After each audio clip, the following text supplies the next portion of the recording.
Good morning, everyone. Thank you very much for being here on time. I would like to express my sincere appreciation for spacing your time to attend this board meeting of Catholic Group Berhad, which is conducted through Zoom club meetings. Before we begin, please allow me to introduce myself. My name is Tan Sri Mohamad bin Ali as a chairman for today's meeting. I would like to introduce my secretary who coordinates this meeting, Madam Jasmine Binti Ahmad. For your information, another secretary, Madam New Jiu Wei, was unable to attend this meeting due to medical reasons. Madam Jasmine had already provided me a list of attendees in order to confirm the attendance at this board meeting. Therefore, please confirm your attendance after I call your name.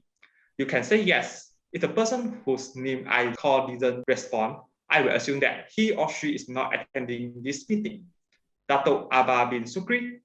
Yes. Datuk Najib Amin? Yes. Puan Sri Lim Teng Yi? Yes. Inzet Idris bin Yusuf? Yes. Well, it's great. Everyone is here and fulfill the meeting quorum for at least 2 votes to pass the decision made. Before we proceed, Madam Jasmine, can you read the previous meetings? Yes, sure. During our last meeting, we discussed about the resolutions we made, which are as follows. Nexus Crown Malaysia PLT are reappointed as auditor, removal of Dato Nathan Naik as non-executive director, change of company name from Catholic Group Berhad to Catholic Berhad, preparation to convene the annual general meeting on 22nd June 2021. Thank you, Madam Jasmine. For this meeting, we will discuss several things, and I wish to get your opinion regarding the matters. I will see the slide I currently share.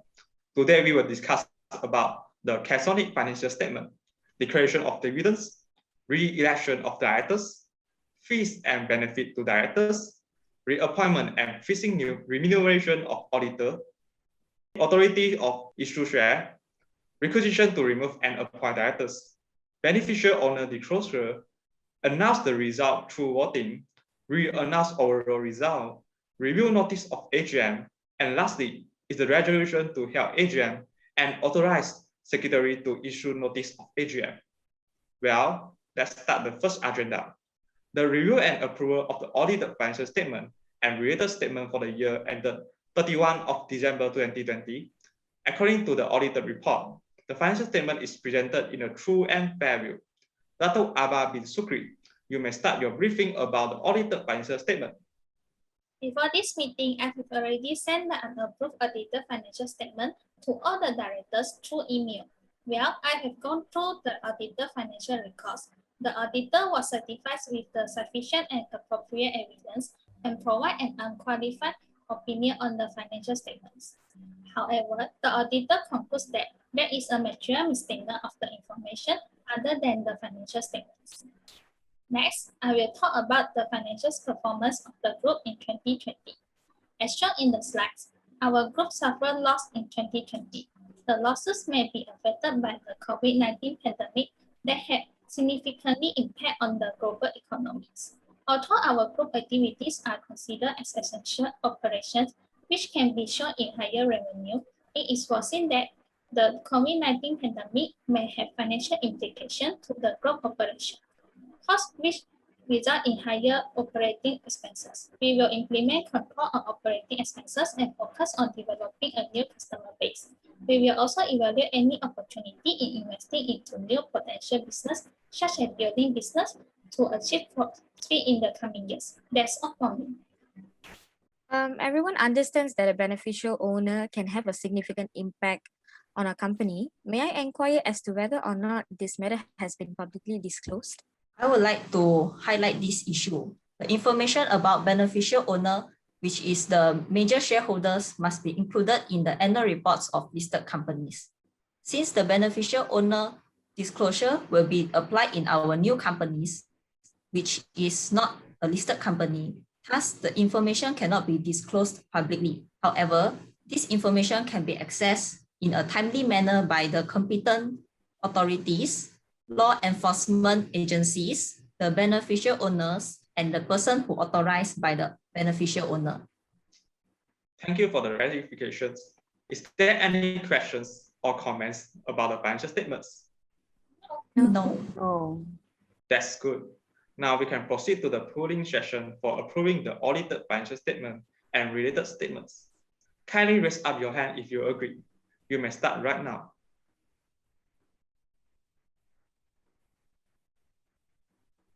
Thanks to everyone. So the audited financial statement will be approved and presented as one of the AGM agendas.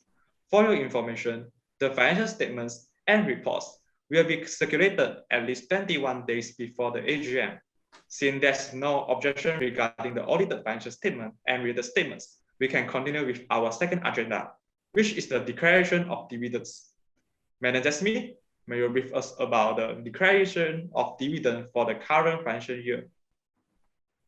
The company has not paid or declared a dividend since the end of the previous financial year, according to the director report. The board of directors also does not recommend paying any dividends for the current financial year. In accordance with Section 131, subsection 1, a company may only make a distribution to the shareholders out of profit of the company if the company is solvent. As a result of the company losses for the year, no dividend will be paid. Thank you for the information.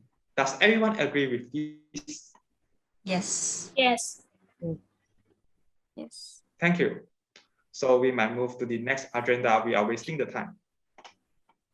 Following that, we would like to discuss the third agenda, which is re-election of directors.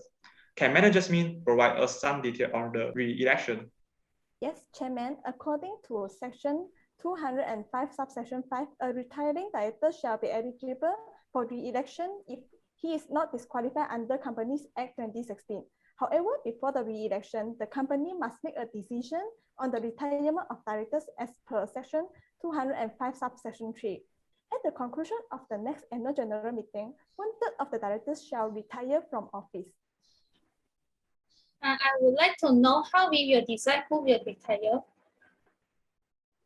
According to Section 205, subsection 3 of the Company Act 2016, the directors who will retire are those who have been in office the longest since the last election. Thank you, Manager Smith, for the clear explanations. After the directors' election, Datuk Najib bin Amin and Inzet Idris bin Yusuf have served for 36 months and 28 months respectively. I think I will be able to retire at the upcoming AGM. I also agree to retire at the next AGM. I agree with both statements. Therefore, Datuk Najib bin Amin and Inzet Idris bin Yusuf will retire at the upcoming annual general meeting, and they can be re-elected if they are qualified. The next agenda will be the determination of the directors' fees and beneficial for the coming year. I would like to get your opinion regarding this matter. Well, I would recommend keeping the director's fees the same for the current year as the previous financial year, despite the negative growth rate. This is because, according to Practice 8.2 of Malaysian Code on Corporate Governance, the salary, bonus, benefit in kind, and other emoluments for the top senior management should be in bands of 50,000 ringgit Malaysia. Therefore, based on the audited financial statement for the year ended 31st December 2020, fees for both executive and non-executive directors of the company are already in the range of 50,000 to 100,000 ringgit Malaysia. Yet, I would recommend the board to restructure the directors' benefits by considering various factors such as the frequency of regular and special board meetings, special board committee meetings, and the number of non-executive directors that attend those meetings. This is because nowadays, most of the meetings are being conducted virtually due to the new norms and work from home regulations. As a result, the company can reduce the meeting attendance allowances. Furthermore, the board should also reconsider additional ancillary benefits such as bonuses, mileage allowances, and childcare allowances, with the exception of health benefits, to maintain an effective cash flow in the current year. On the other hand, a board shall consider offering share options as an alternative for annual bonus payment. To summarize, I recommend that the board should lower unnecessary directors' benefits for the time being. I disagree with Dato' Najib's suggestion. I suggest that we should reduce the directors' fees and benefits for the coming year, since our group has poor performance and suffered loss in 2020 due to COVID-19 pandemic. we decided to adopt control on the operational expenses to avoid any unnecessary costs. And the reduction on directors' fees and benefits is one of the control. The director should be the pioneer in this method. Yes, I do agree with Dato Akbar bin Shukri to a certain extent. However, reducing both directors' fees and benefits will have an impact on the directors and company's performance levels. Furthermore, some directors have already served on the board for a cumulative term of, in fact, they have made significant contributions for the company to become competitive in the market. So it would be highly unfair to reduce their fees due to the difficult legal duties in efficient risk management. Furthermore, the company should maintain at least the same amount of director fees as the previous financial year, but reducing the benefits so that it can motivate the directors to pursue the long-term interests of shareholders while also helping to manage their own high cost of living. Besides that, Capsonic Group Berhad's directors' fees are comparable with those other companies in the industry as well. In short, although maintaining the same directors' fees for coming years, the board should reduce the directors' benefits.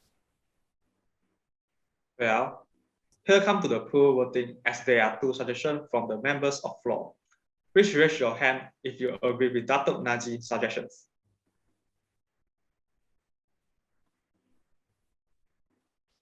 Okay, now please raise your hand if you agree with Dato' Abba's suggestions. Have you got the result, Manager Smith? Yes, Chairman. The majority of the directors agree with the recommendation to maintain directors' fee at the same amount as the previous financial year, but reducing the directors' benefit for the coming year. All right, then we should remain the same amount of directors' fee as the previous financial year and reduce director benefit for the coming year. The fifth agenda will be the reappointment and fixing remuneration of the auditor. Manager Smith and Puan Sri Lim Tengi brief us on this issue. Yes, as previously mentioned in the meeting, Mrs. Crown Malaysia will be reappointed as the company auditor. Well, is there anyone who disagree with the reappointment? No. No. No. Okay, we will proceed with the fixing of auditor remuneration. I have something to add on about the fixing remuneration of Maersk Crown Malaysia Private Limited. According to Section 274, subsection 1, subsection B, the remuneration of a company auditor shall be fixed by the board and looking at their commitment and quality of work towards the company. For the current year, the group has paid Ringgit Malaysia 171,553 ringgit for auditor's remuneration itself in the current year. An increase of Ringgit Malaysia 5,613 ringgit has been observed over the previous year. I recommend that the sum should be fixed at the same amount as this year. Thank you for the clarification. Are there any concerns about the auditor remuneration? No. No. Hence, Maersk Crown Malaysia PLT will be reappointed as the company auditor with a remuneration of 171,553 ringgit Malaysia per annum fixed for the auditor. This will be one of the agendas discussed at the upcoming AGM. The next agenda is the authorization of the issuance of shares to the directors. For your information, we need to obtain their authority again in the coming AGM. May I have your opinions regarding this matter? Isn't we already got the approval in the last 9th AGM on 20th of May 2020? Why do we still need to obtain the approval again in the coming AGM as well? Section 75, subsection 1 of Companies Act 2016 stipulates that the company directors shall not allot shares unless prior approval by way of resolution. In addition, Section 76, subsection 3, clause A stipulates that an approval expires at the conclusion of the AGM held next after the approval was given or at the expiry of the period within which the next AGM is required to be held after the approval was given, whichever is the earlier. The approval to issue the shares acquired at the previous AGM has expired. As a result, we need to obtain the approval at the next AGM. Yes. can I add on some points about the allotment of shares? The constitution of our company mentioned that any allotment of shares to the directors shall get approval from the members of the company in the general meeting. Moreover, details about the issuance of shares, such as the number of shares to be issued, the purpose of issuance of shares, and the terms and conditions should be specifically listed out first. Oh, I see. Thank you, Madam Jasmine and Encik Idris for the clarification. Will there be any changes in the share capital? For example, the issuance of additional shares? For your information, we have 1.2 million units of ordinary share. At this moment, there's still no planning to issue additional share. Any other question regarding the authorizations of the issuance of share to the directors? No. Okay. As a conclusion, we need to get the approval from the authorization for the issuance of share to the directors. So it will also become one of the agenda for the next AGM. The next agenda will be the requisition to remove Datuk Nathan Nair as non-executive director of the company. I would like to invite our non-executive director, Puan Sri Lim Teng Yi, and Madam Jasmine to brief the issue of removal of directors. On the 4th May 2021, we have received the special notice from Hamza Maslan and Abdul Hamid Badru, members of the company with a shareholding of more than 10% of paid-up capital of the company with voting rights at meetings of members regarding requisition for an extraordinary general meeting to discuss resolution to remove Dato' Nathan Nair from his office as non-executive director and appointment of Mr. Sani Abdullah to be the director of the company. In accordance with the Section 206, subsection 1 of the Company Act 2016, a director may be removed before the expiration of the director's period of office by ordinary resolution, notwithstanding anything in this constitution or any agreement between the company and such director. Why do we need to remove Dato' Nathan Nair? Do the members mention anything regarding this? They have not made any statement about the removal. We will have a discussion about it and subsequently bring it to the AGM for the resolution of members.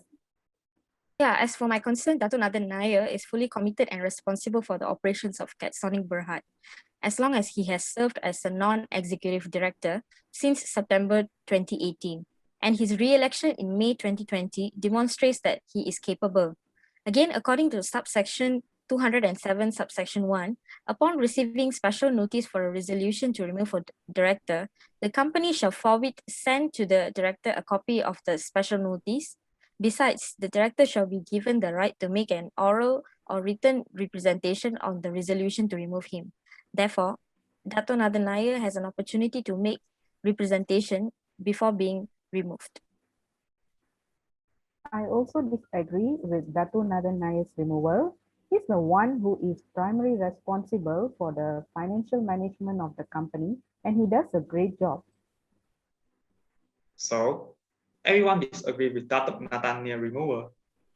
Yes. Yes. Yes. I agree with Puan Sri Lim Teng Yi and Dato' Najim bin Amin about not removing Dato' Nathan Nair. We will proceed to the voting session on this agenda.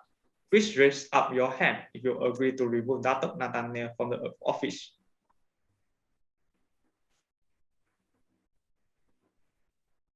Okay, thank you.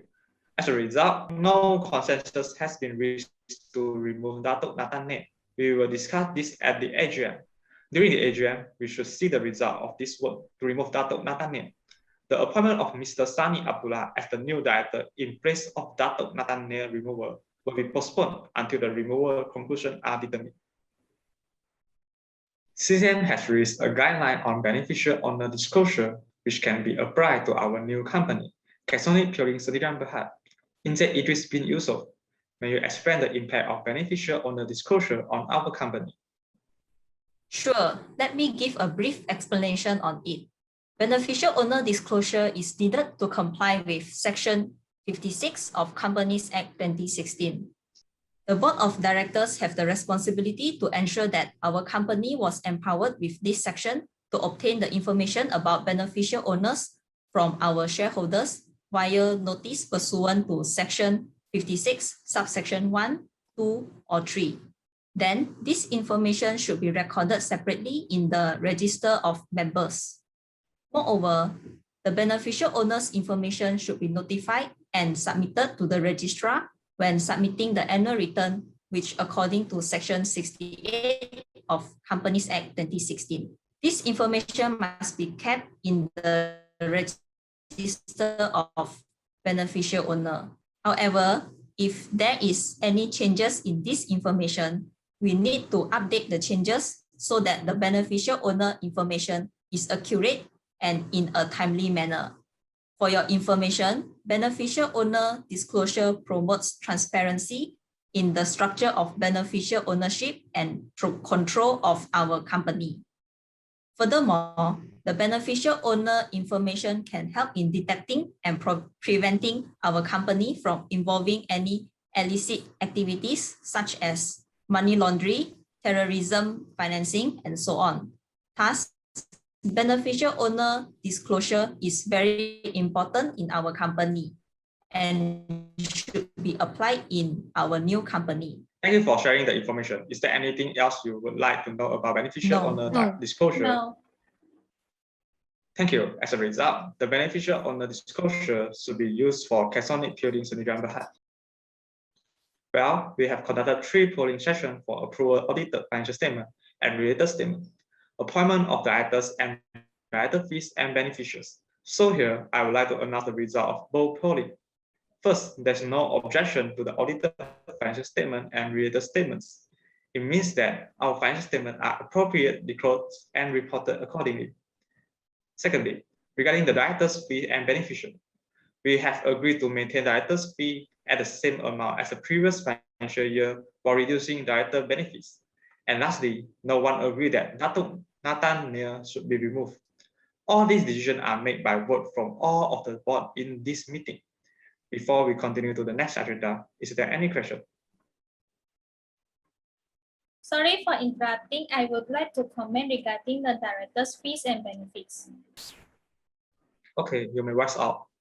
As my concern on our argument before, I hope that boss can consider my opinion that this may somehow affect our operations in the future.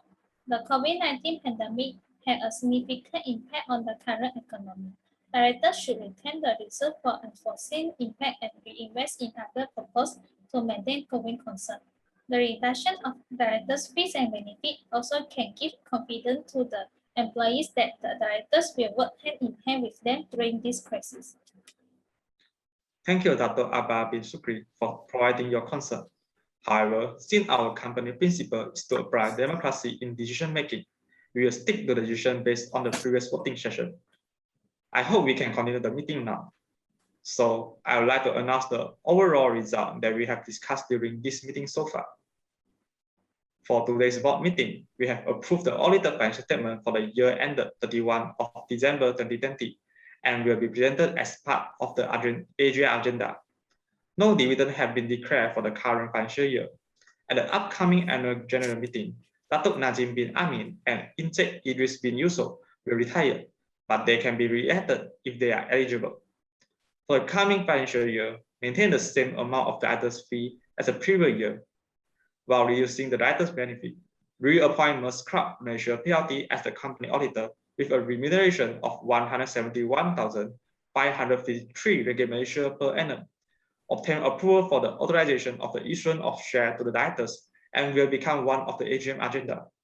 The requisition to remove Datuk Nathan Nia has been declined, and the issue will be brought up at an AGM for the final decision, while Mr. Sani Abdullah appointment as a new director will be postponed until the conclusion of the AGM. The beneficial owner disclosure will be used for the new company, Catholic Building Sdn Bhd. Well, we have already reached this part. There are few more agenda. Let's proceed. For the new agenda, Madam Jasmine, may you provide us an update on the draft of the AGM notice? Yes, Chairman. In the initial plan for our 10th AGM, we will conduct fully virtual through Zoom crowd meetings from the broadcast venue at Trico Leadership Room, Unit 32-1, Level 32, Tower A, Vertical Business Suites, Avenue 3, Bangsar South, Number 8, Jalan Kerinci, postcode 59200, Kuala Lumpur. as part of the initiative and safety measures to prevent the expansion of COVID-19, and with regard to the well-being and safety of our shareholders. The draft agenda is based on the resolution from the last board meeting, which must be approved by the members. We appoint Ms. Crown Malaysia PLT as auditors of the company for the financial year ending 31st December 2021, and to authorize the directors to fix their remuneration, propose change of name of the company from Kesonic Group Berhad to Kesonic Berhad. Further to that, the following resolutions resolved at today's board meeting that require member approval have to be included on the AGM agenda are: receive the audited financial statement for the financial year ended 31st December 2020, together with the reports of directors and the auditors thereon. To obtain members' vote to agree that Dato' Natan Naik should not be removed.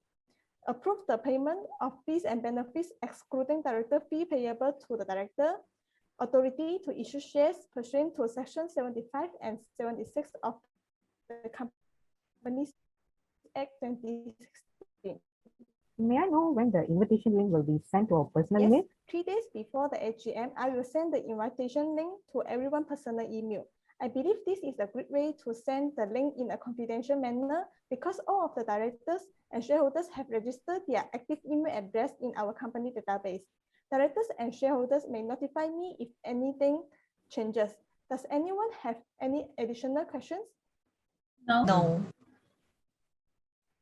Thank you for taking the time to listen. The notice of the AGM will be sent out at least 21 days before the meeting. Here comes the last agenda, the resolution to help the AGM.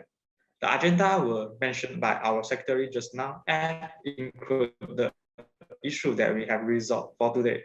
Is there any objection regarding the resolution that we will bring to the AGM? No. No.